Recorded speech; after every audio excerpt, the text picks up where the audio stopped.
بہت سارے لوگ یہ سوال کرتے ہیں کہ زکوٰۃ کا حساب کس طرح لگایا جائے؟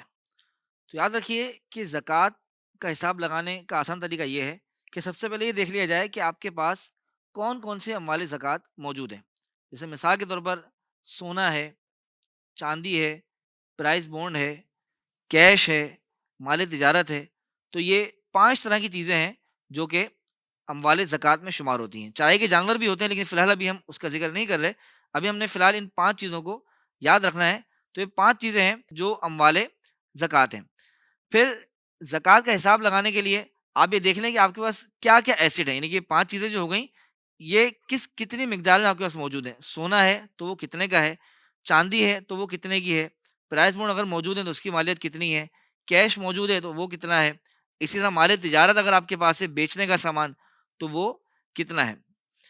پھر اس میں سب سے پہلے یہ خیال بھی رکھنا ضروری ہے کہ آپ کو یہ پتہ ہونا چاہیے کہ میری زکوٰۃ لازم ہونے کی تاریخ کیا ہے۔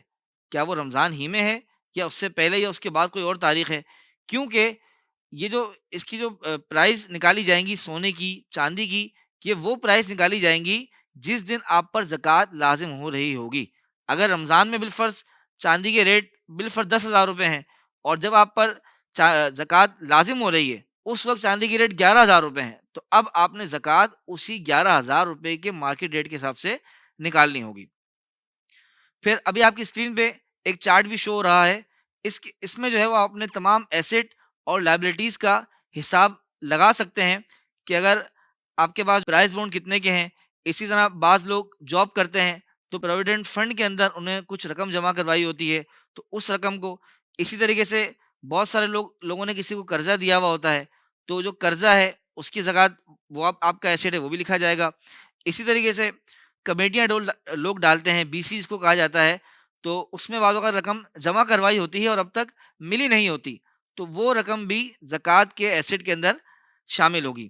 اسی طرح اگر آپ مال تجارت کو دیکھیں تو مال تجارت کے اندر بھی بہت ساری ڈیٹیل آتی ہے، پارٹیوں سے جو رقمیں آپ نے وصول کرنی ہے، یا اسی طرح کچھ مال آپ کے پاس خام مال کی صورت میں ہے، کچھ فنش گڈس ہیں، تو ان سب کو بھی اس کی ویلیو کے حساب سے آپ نے لگانا ہوگا۔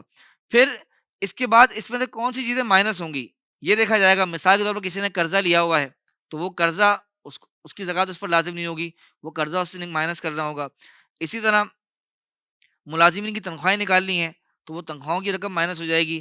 اسی طرح کمیٹی کی رقم جو ہے وہ اس کو جلدی مل چکی ہے اور اب اس کی بقایا رقم اس نے ادا کرنی ہے۔ مثال کے طور پر 5 لاکھ کی اس نے کمیٹی بھری تھی جس میں سے اس کو 5 لاکھ پہلے مل گئے اور اب تک وہ صرف 2 لاکھ روپے بھر سکا ہے، تو 3 لاکھ روپے یہ بھی مائنس ہوں گے۔ اسی طرح اور بھی بہت ساری رقمیں اس کے اندر آپ دیکھ سکتے ہیں نقشے کے اندر، چارٹ کے اندر، تو وہ اس میں سے مائنس ہوگی۔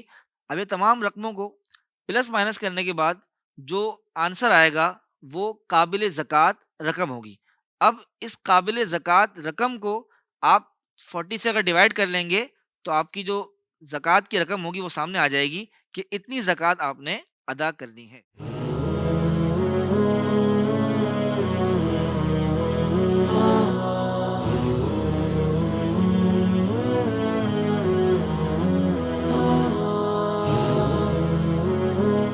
Kachi Memon Islamic Center.